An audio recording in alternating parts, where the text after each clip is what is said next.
Barcelona no puede tolerar acciones que pretendan interrumpir por la fuerza el proceso democrático. Cuando España encuentre una empresa colectiva que supere todas esas diferencias, Un español o un puñado de españoles que se angustian pensando en la salvación del país, allí hay un ánimo. Fuerzas leales que luchan al lado de los trabajadores. ¡Viva la República! Compromiso de la corona con la Constitución y con la democracia. Mi entrega al entendimiento y a la concordia de los españoles y mi compromiso como rey con la unidad y la permanencia de España.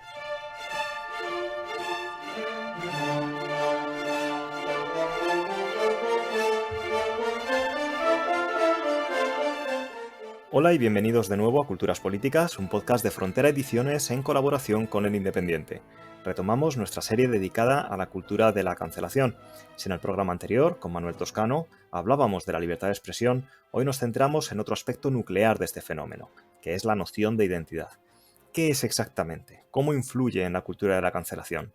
¿Puede justificar la defensa de la identidad propia o ajena que se silencian determinadas ideas? Estas son algunas de las cuestiones que queremos responder en el programa de hoy.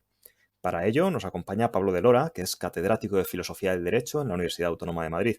Entre sus últimos trabajos encontramos investigaciones que ahondan en algunas de las polémicas más de actualidad, como la prostitución, el consentimiento explícito en las relaciones sexuales o los derechos de los animales.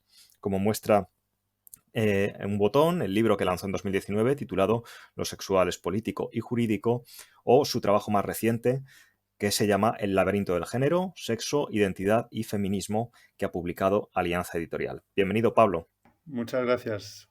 Junto a él están nuestros colaboradores habituales. Saludamos ya al escritor y periodista Álvaro Petit. Muy buenas. Muy buenas. Y el director de Culturas Políticas y profesor de la Universidad Rey Juan Carlos, David Sarias. Muy buenas también. Hola, ¿qué tal? Desde la misma universidad les habla Javier Collado. Antes de entrar en materia, simplemente recordarles que pueden dejarnos sus sugerencias y opiniones a través del correo electrónico culturaspoliticas@fronteraediciones.com y del Twitter @culturpol. Sin más dilación, me gustaría empezar preguntándote, Pablo, y luego también conocer la opinión de vosotros dos, de qué hablamos concretamente cuando usamos el término identidad y si quizá sería más apropiado usar el plural identidades. Vaya pregunta, así, para empezar. Bueno, yo me imagino que tendríamos que distinguir los usos de ese concepto en ámbitos diferentes, ¿no? La identidad es un problema metafísico que nos acompaña desde el principio de los tiempos de la reflexión filosófica, ¿no?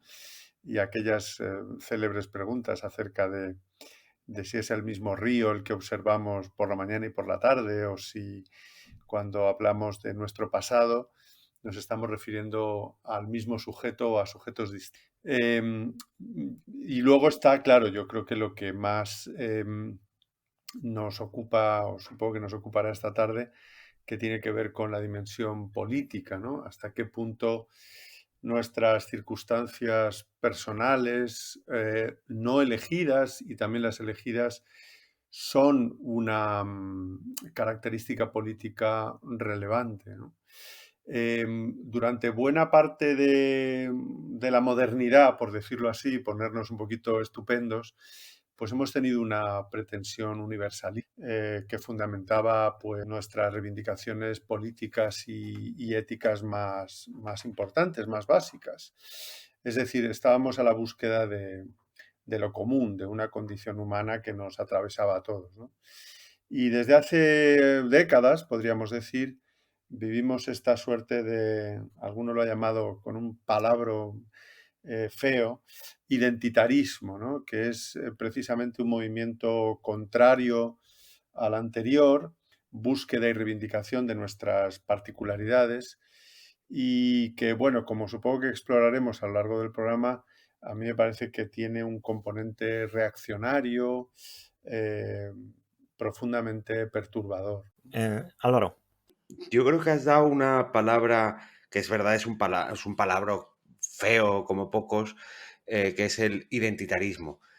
Y yo, después de estar pensando para el podcast, de leer tus dos libros que ha mencionado Javier, yo, más que identitarismo, creo que hay una realidad O sea, que la realidad es distinta y es una especie de como de identidad autogestionaria, o sea, o autogestionada en la que no hay elementos dados, ¿no? Sino que uno se va construyendo, digo, en lo que estamos ahora, se va construyendo a sí mismo en base fundamentalmente, y es algo que hemos explorado ya con Manuel Toscano en el podcast anterior, a base de sentimientos, de elementos no solo particulares, sino exclusivos, es decir, difícilmente compartibles con el resto. Entonces, al final, creo que vivimos en una especie como de multiplicidad de identidades en la que hasta una misma persona puede ser varias cosas a la vez y puede subdividir su identidad en distintos carteles, lo cual te genera un follón social de la leche porque se acaban generando guetos identitarios. Porque además esta identidad autogestionada tiende a ser hostil hacia otro. Es decir, si no eres como yo, no puedes hablar en mi nombre, por ejemplo. O si no eres como yo, estás en mi contra. Es decir, es una dicotomía permanente que yo creo que en términos sociales, en términos políticos, de libertad de expresión, de libertad de creación intelectual, cultural, nos lleva a un escenario estremecedor. No sé cómo lo ves tú. Bueno, yo creo que empezando por la primera parte de lo que tú indicabas, es verdad que hay en algunos de los fundamentos del liberalismo político, por decirlo así, nuestro individualismo moral, hay una pretensión de que seamos, por decirlo con las palabras de Pico de la Mirándola, ¿no? Hay una pretensión de que los individuos seamos escultores de nosotros. Cuando hablamos de planes de vida, de florecimiento de los individuos, hablamos de la pretensión con límites y vana en último término, si esa pretensión se exacerba, la pretensión de liderar nuestro propio proyecto, ¿no? Por aterrizar en la cultura popular, es el My Way de Frank Sinatra, ¿no? Es el yo esto, las cosas que he hecho, los sueños que he perseguido, los proyectos que han sido exitosos, los he hecho yo y son lo que me caracteriza, ¿no? Y eso sirve también para hacernos no solo acreedores del mérito, sino también de la responsabilidad por lo que hacemos, ¿no? Por lo que llegamos a hacer, pero nunca por lo que somos. O sea, también en ese aspecto la identidad, entendida como el conjunto de circunstancias sobre las que no tenemos control, nos son dadas, ahora iremos y es un poco la segunda parte de tu comentario, esos rasgos sobre los que no tenemos control no pueden ser utilizados como criterio para esa demarcación del mérito, de la culpa, etcétera, ¿no? No lo que somos, sí lo que hacemos. Lo que hacemos nos caracteriza tanto como lo que somos y lo que hacemos es lo que nos hace acreedores de mérito, de premio, de recompensa o de castigo. El giro al que tú apuntabas en la segunda parte de tu comentario, que es el que nos tiene perplejos, es esta suerte de creo que tú has utilizado, es un término feliz, ¿no? Autogestión ilimitada, ¿no? Entonces, por seguir con la imagen de Pico de la Mirándola, es que seríamos escultores de nosotros mismos hasta el punto de que podemos escoger cualesquiera materiales que queramos para esculpirnos. Y esto en realidad, pues es ahí sí una pretensión vana, porque, bueno, hasta tanto no mejore la tecnología, pues muchas de nuestras circunstancias son inasequibles al control o a la reforma. Y por otro lado opera, como tú muy bien dices, esta especie de autogestión ilimitada como una suerte de dardo, de arma en el debate político que bloquea estas pretensiones de universalidad a las que antes, cuando se afirma, no, tú no tienes posibilidad de interactuar conmigo, de debatir conmigo o de que convengamos qué tipo de política pública o qué tipo de medida es necesario adoptar porque te falta la perspectiva suficiente, estamos frustrando ese ideal de universalismo, de condición humana que nos permite convivir y llegar a acuerdos más allá de cuáles sean nuestras circunstancias dadas. Yo es que quería invitar a Pablo que continuara por aquí, porque he utilizado de pasada la palabra que a mí me parece que es la fundamental, que se utiliza mucho y se entiende menos, que es la palabra posmodernidad y modernidad. Pablo ha aludido a la aspiración de libertad. Él se ha referido a Pico de la Mirandola moderna. A mí me gusta más Jefferson y este pasaje, ¿verdad?, de la Declaración de Independencia, en que todo ser humano tiene derecho a la búsqueda de la felicidad. A búsqueda de la felicidad tal y como cada ser humano, cada persona, cada hombre, cada ser humano, como lo queramos llamar, entienda tal felicidad. Que es un poco, entiendo a lo que ibas, ¿verdad, Pablo? Esta es una definición de libertad y de identidad y de igualdad que es moderna. Y los dos, tanto tú como Álvaro, habéis estado apuntando, hablando en torno a que hay algo ahora que es nuevo, que es distinto, que cuando hablamos de identidades distintas y hablamos de una noción de libertad distinta. Y yo quería explorar esto, Pablo, en parte porque, bueno, a mí es un tema que me interesa mucho y creo que es el meollo en el fondo de la cuestión. Ahora mismo la cultura occidental ha mutado. Y cuando hablamos de colectivo, cuando hablamos de público, cuando hablamos de privado, estas palabras ya no significan lo mismo que significaban hace 10 o 15 años. Yo creo que hay un punto de inflexión en los años 60 que todavía estamos teniendo dificultades para entender, por lo menos yo. Yo tengo serias dificultades para entender esto. Es una cosa con la que yo todavía estoy bregando. Entonces, esta reflexión, esta pregunta que te hacía Álvaro, a la hora de hablar de identidades autogestionadas, yo te querría preguntar si tú eres capaz de ayudarme y señalar 3 o 4 puntos distintivos de la forma de generación de identidades que estamos viviendo ahora y que luego se van a traducir en lenguajes de intolerancia. Yo creo que esa pretensión universalista, digamos que ha tenido embates diversos a lo largo de la historia. No es una novedad impugnar, como se dice ahora, ese punto de vista universal para decir no hay sujetos abstractos, no hay noúmenos kantianos, eso es una ficción con la que no podemos operar.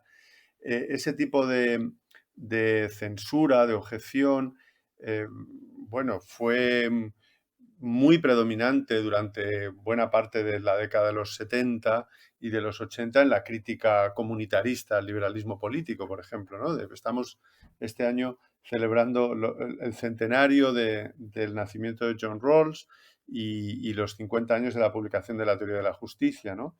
Entonces, esa pretensión de sujetos detrás del velo de ignorancia, que son racionales y razonables y se ponen de acuerdo sobre principios de justicia, pues inmediatamente, como sabéis muy bien, fue censurada por esa corriente que en ese momento se dio en llamar comunitarismo. Y también, como tú apuntabas, David, por la filosofía que convencionalmente damos en llamar posmoderna, ¿no? que abjura también de la posibilidad de que haya un punto de vista privilegiado que nos trascienda a todos, desde el cual podemos juzgar, prescribir, analizar, etc., ¿no? Entonces, ahí hay un doble embate y a ese, yo creo que la novedad es que se suma, o sea, todo eso creo que a día de hoy se encuentra exacerbado porque también estratégicamente desde colectivos o grupos diversos se ha comprobado el rendimiento que eso tiene, un rendimiento, diría, incluso en términos muy prácticos, muy políticos, ¿no? Hay del que no es capaz de adscribirse a alguna minoría, ¿no? Hay muchos analistas, por ejemplo, de la política estadounidense que advirtieron ese tipo de problema en el programa y en la agenda política del Partido Demócrata que habría explicado el triunfo de Trump, ¿no? Esa suerte de bandera multicolor, multirracial, multiétnica, que al final deja desamparado a todo aquel que no logra adscribirse a una identidad minoritaria o postergada, etcétera, ¿no?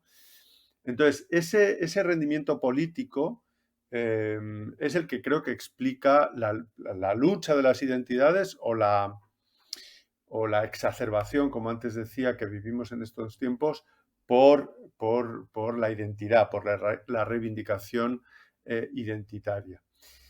Y en esa pugna, yo creo que, y es lo que, bueno, yo más quizá he podido analizar, en esa pugna se sitúa el movimiento feminista, por un lado, el feminista, vamos a decir, clásico, y el colectivo LGTB. Pues hay un sector del feminismo que creo legítimamente está reclamando que la condición de ser mujer, en la medida en que es una circunstancia no elegida, y en la medida en la que ha venido constituyendo históricamente y aún hoy constituye la base de la discriminación, de la postergación, no puede ser autoafirmada por quienes son biológicamente del otro. Eso que ellas llaman el borrado de las mujeres no es sino la más evidente e inmediata manifestación de esa pugna entre identidades. O sea que, por un lado tendríamos a quienes se han tomado demasiado en serio a pico de la mirándola y se han creído demasiado escultores de sí mismos, y a quienes, por otro lado, y insisto, creo que con razón, vienen a decir no. Incluso si uno es, por supuesto, partidario del universalismo liberal, no debe olvidar que nuestras sociedades se han edificado sobre todo lo contrario. Se han construido las políticas públicas, las instituciones, sobre la base de ciertos rasgos identitarios que han operado en contra de las mujeres. Sí, a mí, fíjate, has puesto un ejemplo que además tiene que ver con tu último libro, que yo recomiendo, que es un libro magnífico en Alianza Editorial, y también con un tema de una actualidad, o sea, de fondo, ¿no? Porque llevamos mucho tiempo hablando de esto, de la ley trans que quiere sacar el gobierno. Y yo, más que quedarme con el detalle de la ley, del que luego, si acaso, podríamos debatir, me quedo con una idea que me gustaría que nos comentaras, y es que tengo la sensación, o tengo la intuición, y de que todo el problema que está habiendo en torno a esta ley no es más que, digamos, el boomerang que vuelve, ¿no? Es decir, hemos exacerbado tanto, o sea, el discurso identitario, que al final lo que se demuestra es que al llevarlo a sus últimas consecuencias genera problemas incluso dentro de los movimientos que han promovido ese discurso, ¿no? El caso es el enfrentamiento que hoy hay en lo que tú comentabas, ¿no? Entre un feminismo clásico y este nuevo feminismo, si lo queremos llamar así, en el que se reconoce la condición volante, ¿no? de ser mujer, porque no viene dada. Y sobre todo hay un factor que me parece súper curioso, que de nuevo es un factor que intuyo y que seguramente tú, Pablo, puedas comentar con mucho más conocimiento que yo, y es la eliminación de la empatía, es decir, de la capacidad de ponernos en lugar del otro. Porque el lugar del otro, como lo percibimos hostil, para nuestra propia identidad autogenerada, eliminamos la empatía, que ya no es solo un problema político, sino un problema político y en general de convivencia. Yo quería preguntarte, Pablo, por una clarificación, porque hablabas de que las sociedades occidentales se han construido desde la identidad, pero mi impresión es que las sociedades occidentales en realidad se han construido sobre la tensión entre la realidad de que hay ciertas identidades preexistentes y el ideal liberal de gestionar esas identidades, el ideal de los derechos individuales, el ideal de la dignidad del individuo. Y de hecho, de eso es de lo que se trata.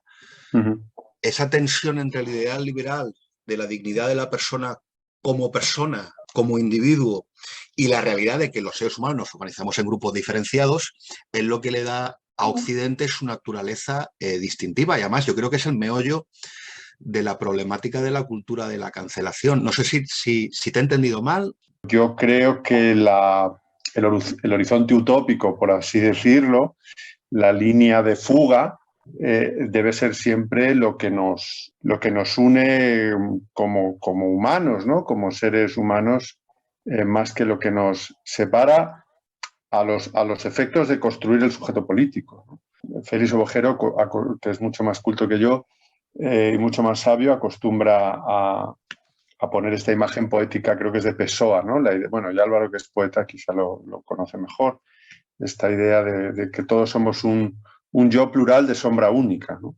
Entonces, esa es la tensión, que somos yoes plurales, pero nuestra sombra es quizá lo más importante a la hora del diseño institucional, de las garantías de la satisfacción de las necesidades básicas, los intereses.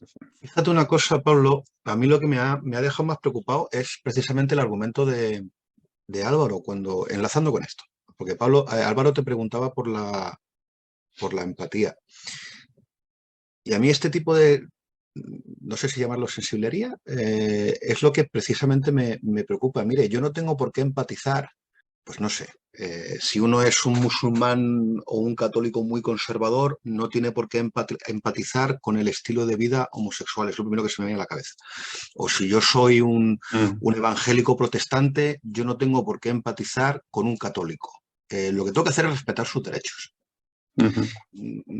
Una cosa son las identidades, que además en el modelo liberal se trasladan a lo privado. La ley es ciega ante tu orientación sexual, tu opinión religiosa o tus opiniones políticas en tanto en cuanto no sean violentas. Y por otro, este empuje que tenemos de la dimensión emocional, en el que se nos exige que aceptemos que empaticemos, como decía Álvaro, en el sentido de aceptar como moralmente admisibles, nos tiene que gustar toda suerte de opciones más allá de lo que exige el respeto cívico. Y a mí me da la impresión de que este es precisamente el problema. A mí no me exige no se me puede exigir que todas las opciones políticas o vitales me gusten por igual. Se me puede exigir que las tenga que respetar. Por alusiones y por matizar, cuando yo me refiero a empatizar, me refiero en el contexto de lo que hablamos de identidades que además chocan, que buscan la anulación de otras, que buscan cierta hegemonía. Quizá la palabra más que empatía pueda ser tolerar. Me refería a la empatía como método para evitar esa colisión de identidades que en una sociedad en la que la tendencia es a la creación de identidades gueto, la empatía evite esa colisión entre esas identidades cohesionadas y cerradas, y que por lo tanto eviten una erosión de la convivencia, que yo creo que es el resultado final de ese choque, vamos. Le quiero pasar aquí la palabra a Pablo, pero déjame un segundo, Pablo, que esto es lo que quería justamente subrayar. Es que las palabras significan lo que significan. Y cuando sustituimos la palabra tolerancia por la palabra empatía, es que no son sinónimos. Y no lo digo para remeter contra Álvaro, lo digo porque el discurso público ha tomado una deriva de deslizamiento hacia satisfacer las necesidades psicoanímicas de los participantes en el debate público, que al final derivan en posiciones muy liberales. A nosotros se nos puede exigir tolerancia, pero se nos puede exigir respeto en la forma, si uno quiere. Pero ya está, en un mundo liberal. Absolutamente nada más. Yo creo que es pacífico entender por empatía la capacidad de ponerse en el lugar de otro. Sé por dónde apuntas, David, y comparto también esa preocupación tuya por el snowflakeismo, ¿no? Snowflakeismo, y por hacer de algunas virtudes que solo pueden ser concebidas como privadas como virtudes públicas, ¿no? Pero también me parece que en términos de ponerse en el lugar del otro puede haber niveles. Y yo creo que habría un primer estadio de la empatía, del ponerse en el lugar del otro, que sí nos puede ser un esfuerzo exigible para entender algunas demandas. Tú has mencionado el ámbito de los derechos, ¿no? Como, digamos, el marco o el icono típicamente liberal. Se trata de que el Estado garantice iguales derechos básicos para todos y que cada cual tenga la preferencia sexual que quiera, la identidad de género que quiera, los tipos de cafés en Starbucks que le parezcan mejores, etcétera, ¿no? Pero incluso en el ámbito de la garantía de los derechos básicos, cuando nosotros concedemos, nosotros queremos decir los sujetos morales, quienes somos agentes morales, concedemos derechos humanos básicos, algunos, no todos, porque no todos los pueden ejercer, pero los más básicos, a los niños, hacemos un esfuerzo de empatía. porque nos parece que es muy fácil ponernos en su lugar, primero porque lo hemos sido alguna vez, y en segundo porque hacemos ese esfuerzo de pensar que la condición básica que les hace merecedores o titulares de derechos no es que puedan reclamarlos, no es que puedan cumplir deberes, es que pueden sufrir como nosotros, ¿no? Entonces, ¿eso me convierte a mí en un infantil en mi acción política? No. Me hace una persona empática en el sentido de ponerme en ese lugar, ¿no? Y podría poner otros ejemplos que tienen que ver con, por ejemplo, la extensión de la institución matrimonial a parejas con las que no compartimos su orientación sexual. ¿Qué es lo que estamos haciendo ahí? Primero, tolerarlas, ¿no? Nos pueden disgustar, pero no estamos dispuestos a prohibirlas, solo porque nos disgusten. Y luego pensar, bueno, en el fondo, en lo esencial, el esfuerzo empático de ponerme en su lugar, aunque no me meta en la cama con una persona de mi mismo sexo, consiste en comprobar que en sus rasgos más principales no son modelos familiares distintos a los tradicionales heteronormativos, heterosexuales, como les quieras llamar, ¿no? Entonces ese es el tipo yo creo que de esfuerzo que sí es reclamable también al ciudadano liberal, ¿no? Que tiene tiene la prioridad que tú apuntas, y yo esto te lo compro sin duda, pero también es capaz de hacer esa especie de esfuerzo de abstracción, ¿no? De ir más allá de su propia identidad también como blanco, heterosexual, que no reivindica ninguna minoría en particular, etc. Sí, si yo entiendo el argumento, lo que pasa es que me parece un argumento, ¿cómo lo puedo explicar? Fútil, en el sentido e impreciso. A mí lo que me preocupan esas dos cosas. También porque yo vengo, Pablo, de a lo que yo le estoy dando vueltas ahora mismo, y tú lo has mencionado y creo que es absolutamente crucial, que es la redefinición de la relación entre el espacio público y el espacio privado.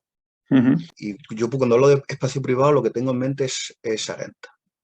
Lo privado es lo oculto, es lo que tú no quieres exponer a la luz pública, que evidentemente todo esto es una gran área de gris, porque mi orientación sexual, la mía, personal, es una cosa privada que no me pueden preguntar en una entrevista de trabajo, pero luego tú vas y te casas, esto lo haces en público, claro, o normalmente lo hacemos casi todos en público, y si no lo quieres hacer en público, forzosamente tienes que pasar por el registro y crear un documento que por definición es público. Entonces, es verdad que es un área de gris, pero yo sí he detectado que hay una inversión en el que ese espacio oculto que el ideal liberal lo que hace es proteger y permitir que permanezca oculto. En el fondo, el liberalismo se reduce a que tú tengas derecho a tu privacidad y hacer lo que te dé la gana en tanto en cuanto no agredas a un tercero. Y lo que vemos en la cultura de la cancelación es que ese espacio que está protegido, lo que se hace ahora, lo que hace la cultura de la cancelación es proyectarlo en lo público. Mi orientación sexual, que está protegida en todas las naciones avanzadas, o en casi todas, de repente lo convierto en un ariete. Ya no es que yo lo tenga protegido, es un espacio privativo mío en el que nadie puede interferir. Es que yo eso lo voy a imponer sobre un tercero con el argumento de la empatía y de la visibilización, ¿verdad? No, mire, que esto es privado, que no se tiene que visibilizar, que lo que tiene que estar es protegido, que usted tiene que hacer puede hacer lo que se tiene que garantizar ciertos derechos. Pero con el lenguaje de la comodidad, incluso de la educación, ¿verdad? Porque lo que tú decías, si cambias los términos y dices, a ver, todo el mundo tiene derecho a que no se le falte el respeto, pues todos estaríamos de acuerdo. El problema es que ese punto lo hemos dejado atrás. Estamos mis sentimientos son tan preciosos que yo tengo el derecho de exigirle a todo el mundo que le guste lo que hago, implicando que a quien no le gusta le voy a forzar con calzador a que pretenda que le gusta, o si no lo silencio. Y mi impresión es que ese es el meollo del problema de la cultura de la cancelación, que de algo que es profundamente liberal y bien intencionado, además de educado y de norma de cortesía, se ha convertido en una forma de actuación política, en el sentido que actúa sobre lo público, que es profundamente opresiva. Yo estoy esencialmente de acuerdo contigo. En el fondo, en línea de principios, yo creo que tú y yo bueno, y los demás, y Javier y Álvaro, y creo que cualquiera que lo piense un poco, puede conceder que lo personal es político, que esa separación tajante entre lo público y lo privado es un tipo ideal, es una aspiración, y que la discusión no es si lo personal es político, que yo creo que lo es, sino cuán político debe ser. Y ahí es donde vamos a tener la discusión, ¿no? Porque en las tendencias que a ti te preocupan de hoy en día, la linde nos está asfixiando. A ti te está asfixiando, David, y a mí también. Y yo quiero que esa linde vuelva mucho más lejos de donde la estamos situando hoy, ¿no?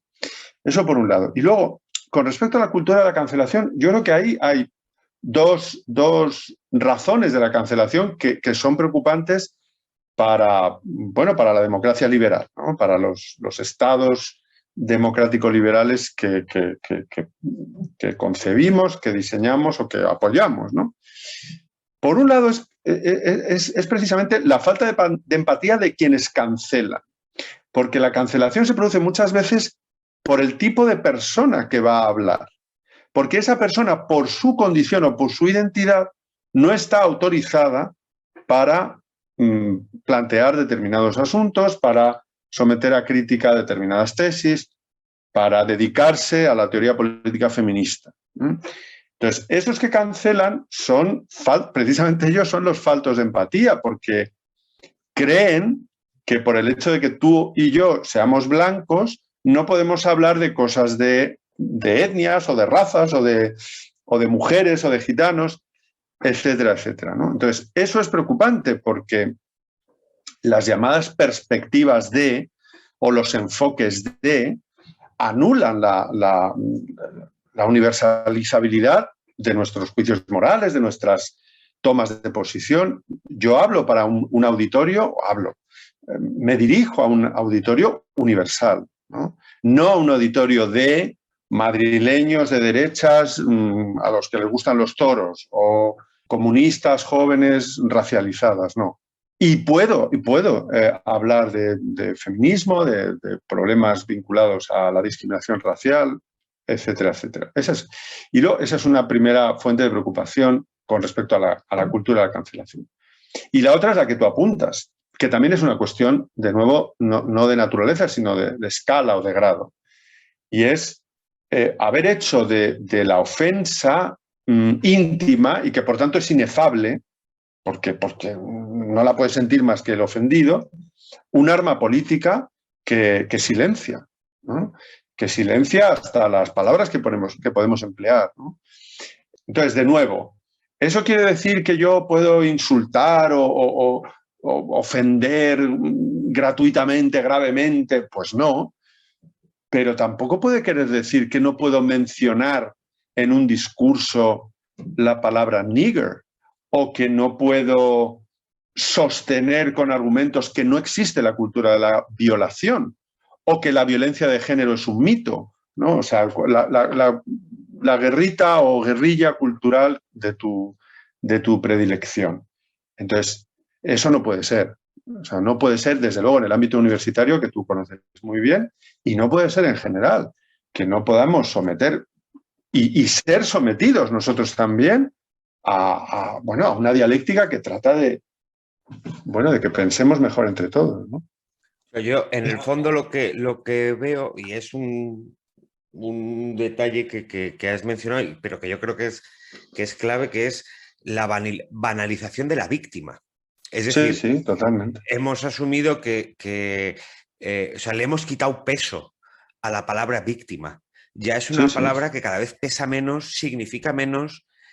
Y eso yo creo que en términos de sociedad es muy grave. Es muy grave porque detrás de eso, si banalizas a la víctima, inevitablemente acabas banalizando al victimario. Porque es un camino de doble sentido, ¿no? Yo esto que has comentado, Álvaro, a mí me llama mucho la atención y ahora llevo un rato pensando en la minoría afroamericana en Estados Unidos y cómo captura muy bien todo esto de lo que habéis estado mencionando. Y que hay una dimensión de ruptura de las sociedades tal y como las entendemos nosotros, empleando primero la banalización de la víctima. Uno se aproxima a la dinámica del movimiento por los derechos civiles organizados en Estados Unidos. Y uno tiene la impresión de que los últimos 200 años, lejos de abolir la esclavitud y avanzar en la expansión de los derechos civiles y políticos, lo que ha pasado ha sido lo contrario. Uno escucha a los líderes de Black Lives Matter, e incluso a intelectuales de la talla de Derrick Bell, por ejemplo, cuando hablan de la teoría crítica, la teoría racial crítica. Y te dicen que Occidente es una sociedad esencialmente corrupta que no tiene remedio y de la cual los afroamericanos lo que tienen que hacer es alejarse / destruirla, y lo compara con la realidad de 1850, antes de que se acabara la guerra civil, y dices, pero bueno, ¿estamos locos? Y creo que el elemento fundamental, y antes pasamos a otra cosa, es la voladura de la asunción, que por eso me ponía nervioso de la empatía, la voladura de la asunción de que en las sociedades actuales complejas y diversas, el factor identitario tiene que pertenecer a hay que aparcarlo en ese área de lo privado, porque si no es imposible la coexistencia. Porque en el momento que todos competimos por nuestra propia identidad, que es lo que está pasando en Estados Unidos, claro, los afroamericanos por la suya, pues mire, los blancos, heterosexuales, poco educados y más brutos que un arao, por hablar pronto, pues ellos también tienen su propia identidad, oiga. Y no solo eso, David, no sé si has visto a que es muy conocido, Ibrahim Kendi, ¿no? Que es un conocido divulgador de la llamada Critical Race Theory, una persona que vende muchísimos libros, tiene un gran éxito y demás, absolutamente racializado y radicalizado.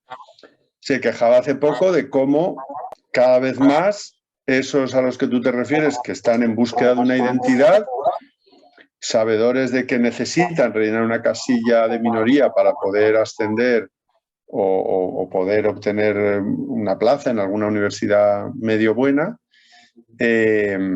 cada vez más están, digamos, haciendo trampas o haciéndose algo así como transraciales, ¿no? Cuando en realidad son, pues, caucásicos o lo que corresponda al estándar, ¿no?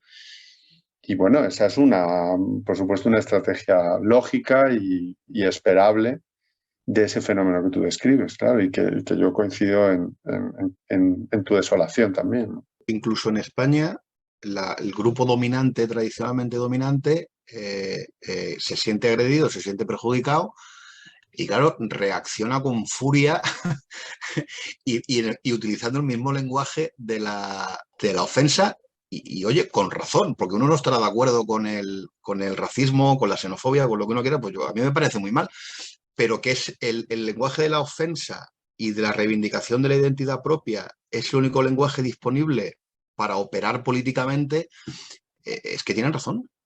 Y la senda donde te lleva eso al final es a la destrucción de las sociedades abiertas. O sea, esta noción de Rousseau de la voluntad general homogénea, esto solo es viable en ciudades del tamaño de Antequera. En el momento que empiezas a crecer un poquito más... Sí, sí. Álvaro, querías decir algo.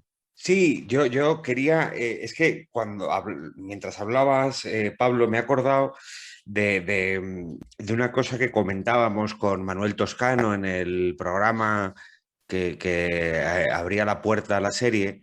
Toscano daba como claves del fenómeno de la cultura de la cancelación, claves específicas, el componente ideológico y el componente tecnológico. A mí me gustaría que pudieras añadir, si crees que se puede añadir y si no, no, porque creo por toda la conversación que llevamos que en el caso identitario en el que estamos hablando en este podcast, a esos dos elementos se le puede añadir precisamente el uso identitario, ¿no? Es decir, al que se le mete una ideología, se emplean las redes sociales o internet para hipermovilizar. No sé si tú crees que en el caso de la identidad, que tiene un componente evidente con la cultura de la cancelación, estos dos parámetros que comentaba Toscano se dan también o no sé cómo lo ves. Bueno, no sé en qué términos el factor tecnológico es importante o es relevante. Quiero pensar que, como en otros ámbitos, la tecnología no modifica la naturaleza del asunto. Lo que pasa es que lo pone en una escala, en una dimensión desconocida hasta ahora, ¿no? Boicots ha habido siempre. Un boicot es una forma de cancelación. Cuando, no sé, me acuerdo, por ejemplo, me viene a la cabeza, ¿por qué será? La discusión sobre el Estatuto de Autonomía de Cataluña, ¿no? Y el Partido Popular, que tenía, digamos, que una posición muy crítica al respecto. Y en ese contexto me parece que se hizo aquel famoso boicot al cava catalán. Bueno, yo creo que ya entonces existía Internet, ¿no? Seguro que existía, pero no sé si existía Twitter, y probablemente esa campaña pues se hizo, que es una forma de cancelar, se hizo de una forma tecnológicamente menos potente de lo que se hubiera podido hacer hoy, ¿no? Que probablemente bien organizada y con todo ese mundo de los bots y no sé qué más, y los personajes de Twitter que en realidad no existen y todo eso, y los community managers y tal, pues a lo mejor hundes a una empresa que comercializa cava, ¿no? Como han podido, a lo mejor están hundiendo a J.K. Rowling y sus novelas de Harry Potter por su posición al respecto del colectivo LGTB, ¿no? Entonces sí, yo creo que ese factor es decisivo en cuanto... También es verdad que bien usado, pues el cancelado dispone de esas armas también, ¿no? Y los seguidores de J.K. Rowling o los en fin, catalanes devotos aficionados al cava catalán, pues hubieran podido contrarrestar, en fin. Sí, eso es una novedad de nuestro tiempo, ¿no? Y en cuanto al factor identitario, pues sí, yo creo que es novedoso porque la deriva identitaria es relativamente reciente, o por lo menos sus efectos más exacerbados son más recientes, ¿no? Pero de nuevo, las protestas y los intentos de cancelar, de que alguien no pueda hablar. Bueno, yo viví uno célebre, muy célebre, y que involucra de nuevo al otro espectro ideológico. Yo estaba presente el día de la famosa conferencia de Felipe González en la Universidad Autónoma de Madrid. Yo era un estudiante que acaba de terminar la carrera y estaba allí. Y fue una cancelación pues movilizada o puesta en práctica por gente muy de la extrema derecha o de la derecha más cabreada y en ese momento pues quizá con buenas razones por las corrupciones de los últimos años del Partido Socialista en el gobierno, etcétera, ¿no? Y aquello fue una cancelación, como lo es hoy, que Kathleen Stock no puede hablar en muchas universidades británicas. David, ¿querías apuntar algo? A ver, yo creo que sí hay un elemento de las nuevas tecnologías, dos, que sí suponen un cambio cualitativo. Uno es la velocidad. La velocidad a la que circulan las ideas. Y la segunda es la capacidad polarizadora que tienen. La capacidad de que todos nos movamos, pues tú tienes tu cuenta de Twitter y lógicamente pues sigues a los que te son más afines, salvo que seas un friki como me puede pasar a mí, y yo deliberadamente sigo a quien no lo es, pero porque es un objeto de estudio. La gente normal, tú buscas el confort, que yo creo que también forma parte de la cultura de la cancelación, en ese ámbito, en el ámbito de las nuevas tecnologías. Entonces yo creo que ese es un fenómeno nuevo, y el ejemplo que tú has puesto, J.K. Rowling, es muy significativo, de que aquello, cuando intentan cancelarla, ocurre de forma muy rápida, es en cuestión de minutos. Ella hace unas declaraciones y ¡pum! Y enseguida se convierte aquello en una manada de lobos que van a por ella. Y el tercer elemento, que es el que yo quería introducir, porque no lo hemos mencionado ahora, es la dimensión de clase. Desde un punto de vista, evidentemente, no solo socioeconómico. Yo me estoy acordando de Joel Kotkin, no sé si conocéis la noción esta de las nuevas clerecías, de esta sección social, por no llamarla clase en el sentido marxista, urbana, completamente globalizada y con un acceso desproporcionado a las nuevas formas de comunicación, que es la forma elegante de llamar a Twitter. Pero bueno, y que tienen una capacidad de influencia desproporcionada a su tamaño. O sea, yo no sé cuántas veces hemos hablado del movimiento trans. El movimiento trans es un 0,05 de la población, literalmente. Y han conseguido, a través de una forma de movilización muy hábil y muy inteligente, tener una pegada política completamente desproporcionada. con su capacidad de voto, por ejemplo. Y esto yo creo que solo se entiende desde las nuevas tecnologías y además la capacidad que tienen para crear una burbuja electrógena, vamos a llamarla así, que luego tiene un correlato desproporcionado en el mundo analógico, en la prensa en papel, en las manifestaciones en la calle, incluso en el proceso legislativo. No sé si esto lo veis así o Mira, yo con respecto... Sí, yo creo que es verdad lo que apuntas, pero de nuevo me parecería que es un asunto más bien de escala, más que... O sea, que pueden influir muy rápidamente y que pueden polarizar mucho más que lo que era, no sé, la cadena SER y la COPE del año 95 o 96, no lo dudo. Desde luego en aquel aula donde se hizo la conferencia aquella de Felipe González y las previas, la previa esa, porque esto era un ciclo, fue de Jordi Pujol y también allí hubo tela marinera. Allí había una polarización bestial, o sea, nada que envidiar a la actual. Pero cuando has mencionado este último ejemplo de la fabulosa capacidad de influencia y que no tiene correlación con el tamaño, ¿no?, de algunas de estas minorías o estas vanguardias identitarias o clerecías, es verdad, pero concretamente en el asunto de los trans es muy curioso, porque yo creo que la capacidad de influencia, de que hablemos de ellos y demás, o de que esté en el tapete, tiene también que ver, y diría que fundamentalmente que ver, con una operación conceptual que no sé si es deliberada o casual, probablemente es deliberada, que es manifiestamente brillante. Y es la de que, claro, si estuviéramos, como tú has dicho, el 0,0 no sé cuántos % de la población es trans. Claro, porque estamos pensando en los términos clásicos de quienes padecen de una disforia de género. Claro, esas personas son marginales, marginalísimas, ¿no? Personas que acuden a unidades de identidad de género, etcétera, etcétera, con una pretensión de someterse a tratamientos hormonales o quirúrgicos son muy pocas. Pero cuando tú haces esta especie de alquimia conceptual y dices, bueno, trans es el que es disconforme con su género, ¿no? O se siente no sé qué, o se siente no sé qué y por la tarde no sé cuánto. Entonces, claro, esto involucra a muchísima más gente, ¿no? Y en esa medida, pues se sienten también concernidos, ¿no? ¿Quién no tiene, bueno, pues también sus momentos de reflexión filosófica sobre lo que significa el género, sobre lo que siente hoy, sobre lo que sintió cuando era adolescente, no sé qué? En el fondo ya no estamos hablando de lo mismo, ¿no?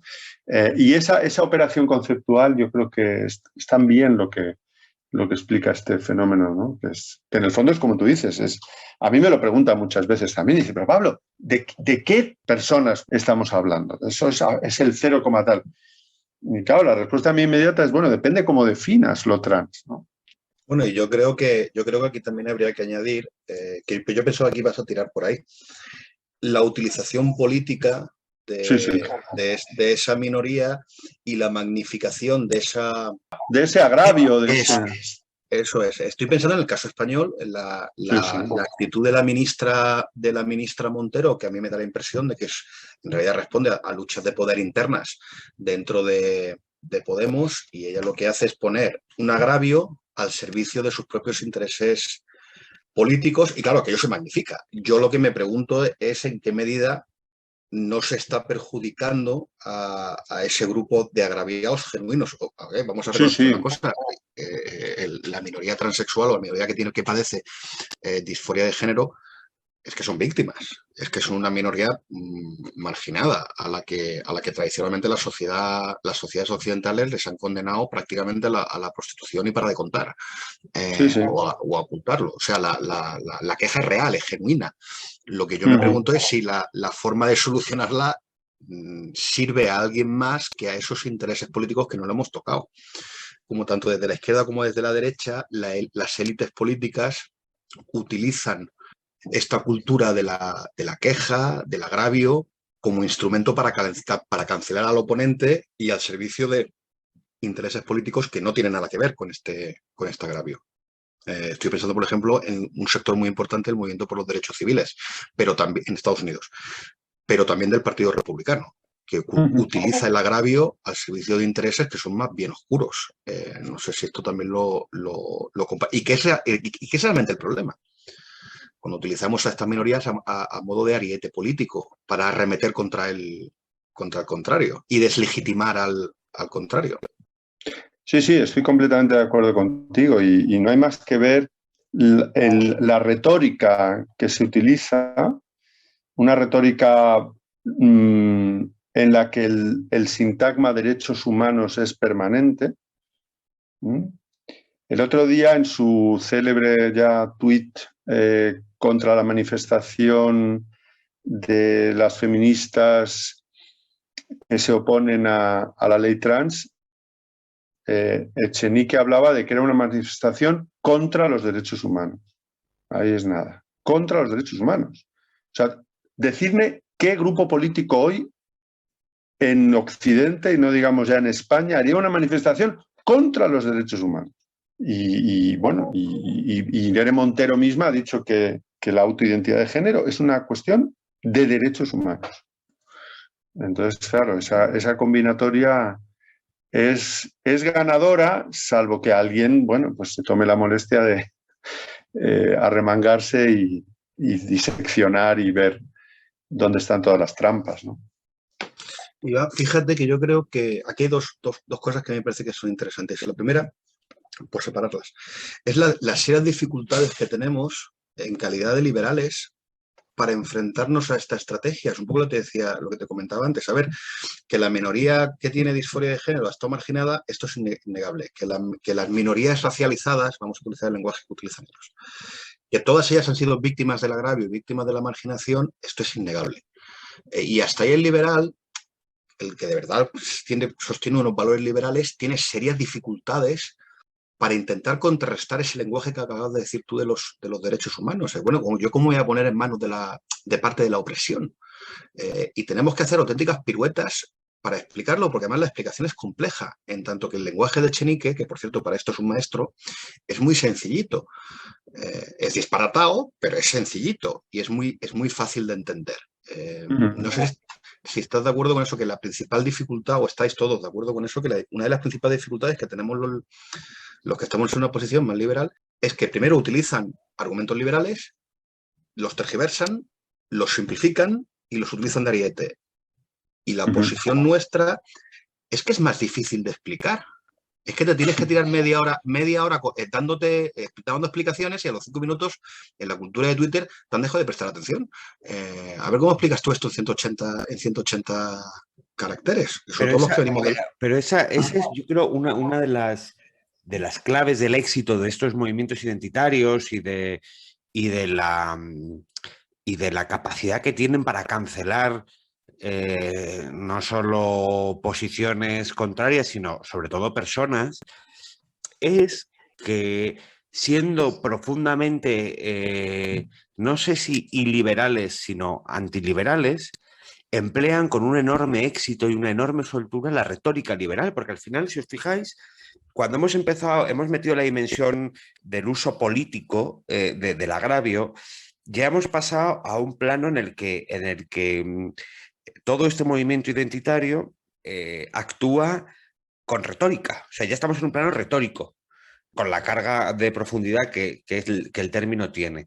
Y en ese terreno retórico, ellos están empleando las palabras liberales, los conceptos liberales, los sintagmas liberales, dejando al liberalismo o a las posiciones liberales sin una panoplia, sin un registro lingüístico hábil para combatir unas posiciones que a fin de cuentas y en último término lo que acaban es poniendo en riesgo la libertad de expresión, con lo que eso tiene de importancia en una democracia. Sí, yo creo que tú lo has apuntado, Álvaro. A mí me parece que muchos de ellos, o buena parte de este discurso, implica un uso espurio del vocabulario liberal, pero que cuando te tomas el esfuerzo de enfrentar, en el mejor sentido del término, descubres que eso está solidificado sobre cimientos de arena, ¿no? Muchas de estas personas, por ejemplo, que hemos mencionado, no son individualistas morales y no se puede abrazar, digo, con coherencia un discurso basado, una moral basada en los derechos humanos entendidos rectamente, si uno es un colectivista, ¿no? Si uno abraza la idea de que por el mero hecho de serlo, los hombres cuando agreden a las mujeres son machistas. Y no concedes a ningún individuo miembro del género masculino la posibilidad de desmentir esa presunción. Esas formas de colectivización son absolutamente incompatibles con el, a mi juicio, mejor entendimiento del ideal de los derechos humanos. Y luego, en el amplio elenco de los derechos humanos, yo diría que los hay de mayor y menor cuantía. Y hay algunos que, con respecto a los cuales sí estamos dispuestos a decir que triunfan siempre frente a cualquier consideración agregativa, frente a cualquier bienestar colectivo supuesto, etc., ¿no? Y yo no sé si en ese terreno, pero claro, es como dice David, ahí, bueno, pues hay que emplearse un poco más y los medios de difusión masiva, los espacios en los que se puede debatir, no siempre facilitan eso, ¿no? Pero bueno, me parece que no hay otra estrategia, ¿vale?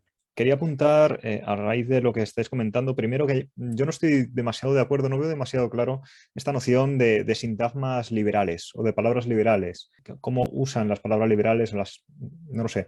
Creo que los sintagmas son sintagmas y que sí, que obviamente las palabras significan cosas y que el gran éxito está, y lo comentaba antes Pablo en el tuit de Echenique, ¿no? La utilización de términos como derechos humanos para todo, para cualquier cosa con la que yo no estoy de acuerdo, es un atentado contra los derechos humanos, pues porque volvemos a lo mismo, vulnera lo que yo siento, vulnera mi identidad, vulnera ese tipo de cosas, ¿no? Y luego, con respecto a la cultura de la cancelación, la organización que comentabais antes, ¿no? Que creo que para mí es un factor clave, sobre todo en la cultura de la cancelación digital, ¿no? Que quizá es algo que también venimos diciendo a lo largo de estos programas, y es la facilidad que te da el organizarte desde el anonimato y desde la impunidad, desde la crítica y el ataque desde la impunidad. Ya no es el escrache que vas en persona, que puede venir la policía, como decías tú antes, Pablo, el caso aquel de Felipe González, ¿no? Ya el escrache físico ha pasado casi a un segundo plano porque nuestras vidas son más virtuales que presenciales en muchísimos sentidos, y la cancelación viene más, yo creo, desde el ámbito virtual que desde el propio ámbito presencial, aunque sigue habiendo scratches, evidentemente, y bien lo sabes tú que los has sufrido en primera persona, ¿no? Y luego esta cuestión de las nociones, ¿no? de las palabras, del explicarse, que terminaba también David, ahora comentabas tú, Pablo. Al final lo que asistimos es una simplificación, porque este tipo de lenguajes me da la sensación de que acuden precisamente al punto débil de nuestra sociedad, que es el tiempo, la gestión del tiempo, el tener tiempo para pensar, el tener tiempo para elaborar ideas, el tener tiempo para entender. Acudimos a una simplificación constante de todo, a una clasificación de todo en blancos y negros. Hablábamos también con el profesor Toscano, ¿no? De la cuestión de poner etiquetas, y eliminamos todos los matices, ¿no? En un debate sobre matices, cuando una de las partes enarbola los derechos humanos, es que es imposible. Si no hay matices, es imposible estar en contra, ¿no? Partiendo de la noción básica de derechos humanos como tal, ¿no? No, es muy interesante lo que... Me estaba acordando ahora de otra palabra, otro término de enorme prestigio que se ha utilizado como frecuente arma contra el adversario político, típicamente contra el adversario de la derecha o del centro derecha, que es la palabra feminismo, ¿no? O sea, decir públicamente que uno no es feminista, bueno, te condena al ostracismo más absoluto.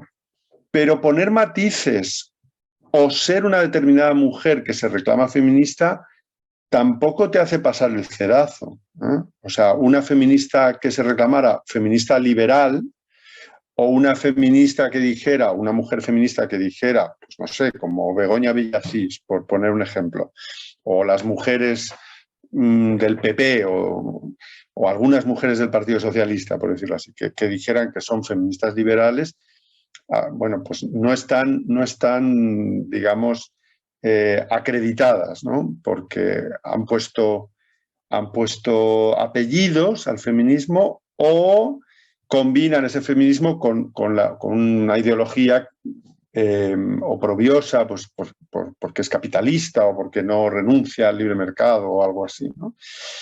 Esto ha funcionado muy bien y, de hecho, bueno, los teóricos del populismo, algunos de ellos hoy políticos ya profesionales, lo teorizaron, ¿no? Atrapar en los significantes, ¿no? Pero estos días estamos comprobando que ese arma se les está revolviendo como una suerte de boomerang en el seno de sus propias filas, ¿no? Ahora hay malas feministas y buenas feministas dentro del sector del feminismo fetén, que es el feminismo de izquierdas, ¿no?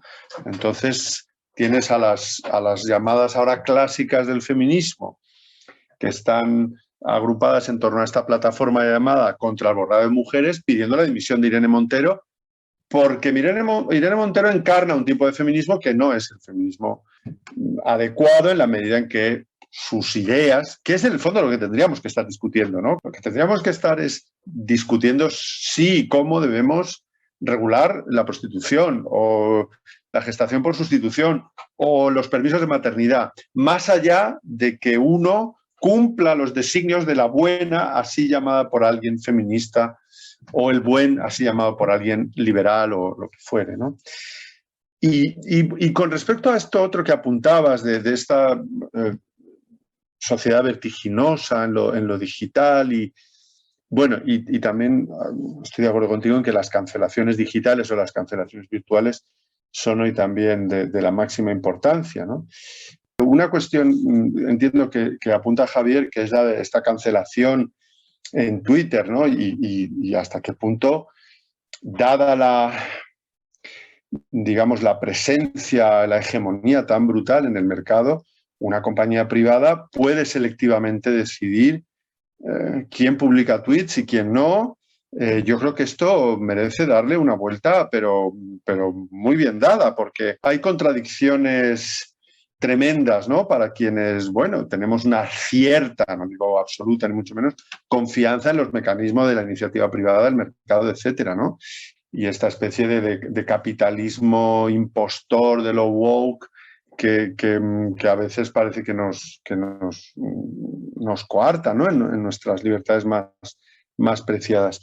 Y el problema de la sociedad está del vértigo y de la falta de tiempo. Yo creo que se agudiza hoy, Javier, no sé a ti qué te parece, por el hecho de que, a lo mejor esto es porque me estoy haciendo mayor, seguramente, hubo un tiempo en el que para eso servía la representación política. O sea, teníamos unas élites en las que más o menos se podía confiar, ¿no? Uno podía desatenderse hasta cierto punto como ciudadano porque había un parlamento en condiciones, pero es que hoy ya ni siquiera eso es así, ¿eh? Con lo cual el asunto es mucho más grave, ¿no? Porque si ni siquiera en esos foros donde se supone que va a reinar la deliberación, el sosiego, las oportunidades para el debate informado, ilustrado, etcétera, si ni siquiera en esos foros ya esto es así, entonces estamos perdidos, ¿eh? Álvaro, ¿querías apuntar algo muy rápido, por favor? En relación al uso del lenguaje que tú comentabas, Javier, que yo creo que has hecho una aproximación muy acertada y sirve para quizá delimitar bien lo que comentábamos, ¿no? Quizá no sea un uso del registro lingüístico o del acervo, si queremos, liberal, sino un éxito enorme del propio concepto de significantes vacíos. Es decir, quizás no han usado el acervo liberal, sino sencillamente han conseguido vaciarlo de significado en línea con la clau, y que yo creo que eso les conecta estos movimientos identitarios ideológicamente con el neomarxismo. Es una lengua, o sea, es el guerra es paz y el libertad de esclavitud. Eso yo creo que ahí sí posiciones liberales tienen que dar la batalla, si queremos, o como lo queramos decir, y en ese sentido creo que es donde se ve aún de manera más clara la falta de élites, la orfandad de élites políticas, quizá también culturales, que sufrimos en España, que realmente es una intemperie. David. No, a mí me ha alegrado que Álvaro comente esto porque, vamos, básicamente ha dicho lo que yo iba a comentar. Yo iba a recurrir a la noción de Hayek, ¿verdad?, de las palabras contenedor y de cómo vaciamos de contenido la palabra. Hablamos de libertad y, claro, el término libertad, que originalmente significaba ausencia de coacción, lo convertimos en... No, la palabra libertad significa que yo tengo derecho a hacer lo que a mí me dé la real gana. Si a mí me apetece tener un Porsche y no tengo un Porsche, pues es que no soy libre. Que es un poco a lo que ha ido Álvaro. Además, ya mencioné yo también a Laclau, a Chantal Mouffe, a Gramsci. Antes Pablo ha mencionado la ausencia de profundidad ideológica y yo creo que es cierto, desde luego, cuando hablamos de la ministra Montero, pobrecita, a ver si deja de ser ministra y tiene tiempo de leer, pero no es cierto de todas las personas que están detrás de estos movimientos. Derrick Bell, por ejemplo, pues oye, te estás de acuerdo con él o no, pero profundidad ideológica tiene la que uno quiera. Y yo sí detecto una estrategia deliberada de manipulación del lenguaje. Han leído a Gramsci, ha mencionado antes Pablo, fijaos cómo utilizamos las palabras, la noción de hegemonía. Y son tácticas, son estrategias, son formas de movilización política que ellos entienden perfectamente y que utilizan de forma deliberada.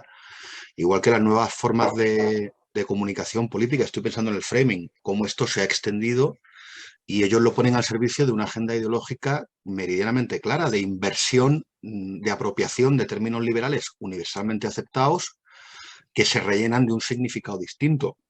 Que yo creo que es cosa no menor, porque al final acabas volando los consensos que teníamos antes. Y luego dos cosas muy rápidas. Ha mencionado antes Javier el hecho de que es muy fácil en Twitter, desde el anonimato y desde la actuación en este mundo virtual, ¿verdad? A mí eso me preocupa relativamente poco, porque en última instancia tú te sales de Twitter y se acabó. En realidad no pasa nada, pues te sales de Twitter. J.K. Rowling va a seguir vendiendo si ella borra su perfil de Twitter. El problema es cuando esto se traslada a la realidad y tenemos auténticos linchamientos civiles, en el que gente que pierde su trabajo, recordemos que lo que se perdía a J.K. Rowling no es solamente silenciarla, lo que se pretendía es que su editorial dejara de vender sus libros. Que Ahí esto es, no es Twitter. ahí es donde tú y yo discrepamos, David. Haces una diferenciación entre Twitter y el mundo virtual del mundo real. Y es que Twitter es el mundo real. Es que también la gente pierde su trabajo, también dices, te sales de Twitter y ya está. Bueno, te sales de Twitter, pues igual que si te cancelan físicamente, pues no vas a dar conferencias y ya está. Y tampoco vale. En el momento que esto quede claro que no está... Vale, yo te he malinterpretado. No, entonces estoy completamente de acuerdo. Y que me parece muy alarmante, es que te he entendido mal, Javier. Por esto último que habéis mencionado, la aparición de nuevas élites que están más allá de las formas de control convencionales. Hablaba antes Pablo y decía, bueno, antes teníamos élites de las que nos podíamos fiar. Yo lo habría puesto al revés. Antes teníamos élites de las que podíamos desconfiar. Desde un cierto confort, porque bueno, tú no te fías de que hay quien se fía de un político, por favor, o quien se ha fiado nunca de un político, pero el político tiene mecanismos de control, entre otros, pues coges y no le votas, que oye, pero al director general de Twitter, a este... Sí. No estamos en desacuerdo. A lo que yo aludía es a que hay que ser sospechoso de nuestros representantes, por supuesto, y los removemos cada 4 años. Pero uno esperaría que esos representantes, más allá de sus diferencias ideológicas, tienen la capacidad y el interés y los incentivos adecuados como para hacer el tipo de trabajo que no tenemos que hacer los representados, ¿no? Porque tienen más tiempo para eso, ¿no? O tienen la formación o el interés o el expertise, llámalo como quieras, que la mayoría de nosotros no tiene. Y no creo que sea solo un fenómeno español, ¿eh? O sea, bueno, y esto no es un consuelo, por supuesto. Por terminar, te hago la misma pregunta que hemos tratado también en otros podcasts con otros invitados de esta serie, y es ¿cómo podemos solucionar esta cultura de la cancelación? ¿Cómo podemos salir de este bucle de ostracismo en el que nos hemos situado en algunas situaciones? Pues yo no tengo una fórmula, por supuesto, así, ni una varita mágica, ¿no? Ni nada que no sea, pues empezando nosotros mismos por intentar no estar en nuestras propias burbujillas, ¿no? Y tratar de romperlas en la medida de lo posible y de ver allí donde podemos compartir mucho más de lo que aparentan las redes y esos mundos esos mundos digitales, ¿no? Quizás sea una cuestión de aprendizaje, aprender a enfrentarnos a quien hemos escuchado en la barra de bar y sabemos en el fondo cómo piensa en otro escenario, ¿no? Y que lo primero, lo que hemos visto en Twitter o lo que hemos leído en Twitter no nos ofusque demasiado, ¿no? Bueno, es aquello de la Rochefoucauld, ¿no? y Elster, ¿no? La hipocresía es la primera virtud civilizatoria. Es el homenaje que el vicio le rinde a la virtud, decía la Rochefoucauld. Bueno, pues yo creo que ese tipo de hipocresía es el que volvemos a necesitar para el espacio público.